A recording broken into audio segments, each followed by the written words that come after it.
আসসালামু আলাইকুম প্রিয় ভাই বোনেরা, আপনারা সবাই কেমন আছেন? আশা করি আল্লাহর অশেষ রহমতে সবাই ভালোই আছেন।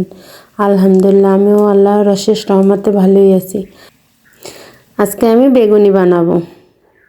তার জন্য এখানে আমি বেসন নিয়েছি, তারপর নিয়েছি স্বাদ মতন লবণ। লবণটা দিয়ে তারপর এখানে আমি সব কিছু গুঁড়ো মশলা দিয়ে দিলাম ধনিয়ার গুঁড়া, দিব হলুদের গুঁড়া, তারপর দিব মরিচের গুঁড়া,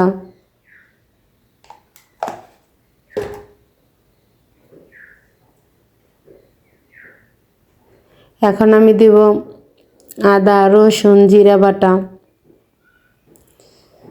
যেহেতু বেসনটা ডাল দিয়েই তৈরি, তার জন্য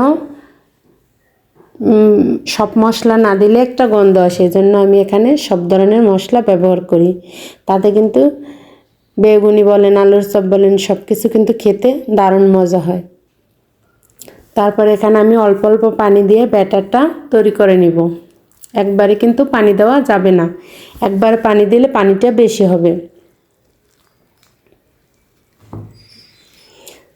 যে সকল ভাই বোনরা আমার ভিডিওটি দেখেন এবং লাইক সাবস্ক্রাইব কমেন্ট করেন, তাদেরকে অন্তরের অন্তঃস্থল থেকে অসংখ্য অসংখ্য ধন্যবাদ ও অনেক অনেক দোয়া।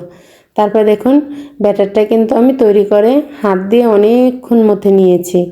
এটা যতটা ভালো করে ফেটানো যাবে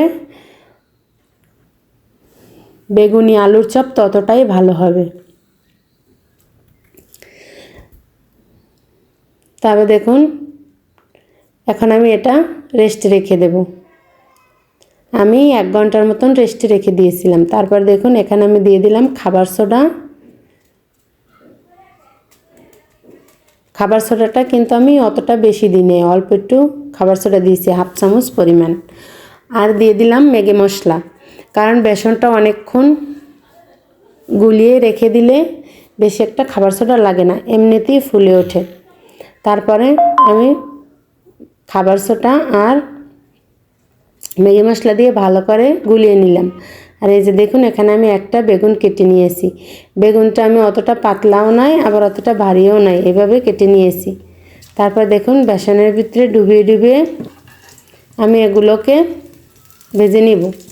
একটা ফ্রাই প্যানে আমি আগে থেকেই তেল গরম করে রেখে দিয়েছিলাম।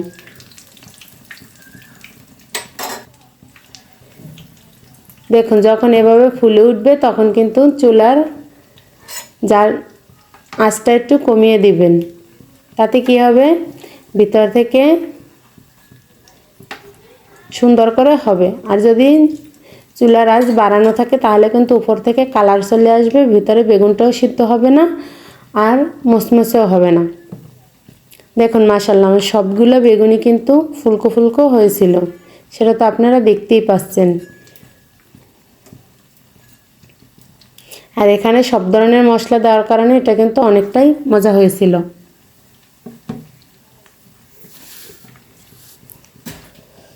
আমার ভিডিওটি যদি কোনো নতুন বন্ধুদের কাছে ভালো লাগে থাকে তাহলে চাইলেই আমার চ্যানেলটি সাবস্ক্রাইব করে পাশে থাকা অল বাটনটি বাজিয়ে রেখে দিতে পারেন। আমি কোনো ভিডিও ছাড়ার সঙ্গে সঙ্গে আপনাদের কাছে নোটিফিকেশন চলে যাবে, আপনারা আপনাদের সময় সুযোগ মতন দেখে নিতে পারবেন। আর রমজান মাসে তো আমাদের বেগুনি না হলে চলেই না। দেখুন আমি এটা কালার করে ভেজে নিয়েছি।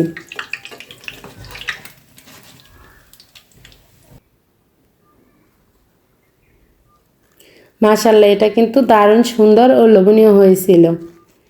আর এটা দেখুন কতটা ফুলকো ফুলকো হয়েছে।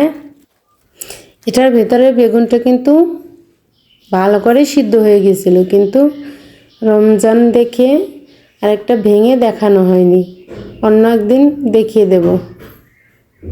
আবার দেখা হবে নতুন আরেকটা ভিডিও নিয়ে। ততক্ষণ সবাই সুস্থ থাকুন, ভালো থাকুন, আল্লাহ হাফেজ।